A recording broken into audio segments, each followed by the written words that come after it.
இப்படிப்பட்ட பாஜகவை நம்பித்தான் எதிர்கட்சி தலைவர் எடப்பாடி பழனிசாமி அவர்களும் தேர்தல் களத்துக்கு வந்திருக்கிறார். ஆனா நாம அப்படி இல்லை.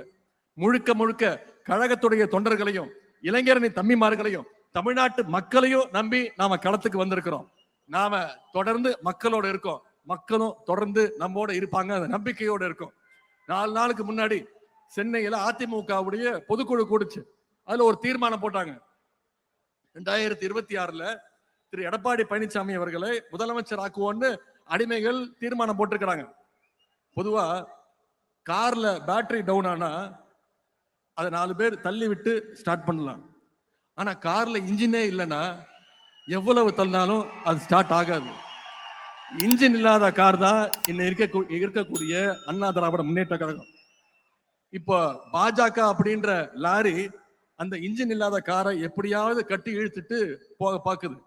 இன்னைக்கு திரு எடப்பாடி பழனிசாமி அவர் சொல்றார், நீதித்துறையை காப்பாற்றணும், தமிழ்நாட்டை காப்பாற்றணும்னு சொல்றாரு. முதல்ல அவர் காப்பாற்ற வேண்டியது அண்ணா திராவிட முன்னேற்ற கழகத்தை பாஜக கிட்ட இருந்து காப்பாற்றணும்.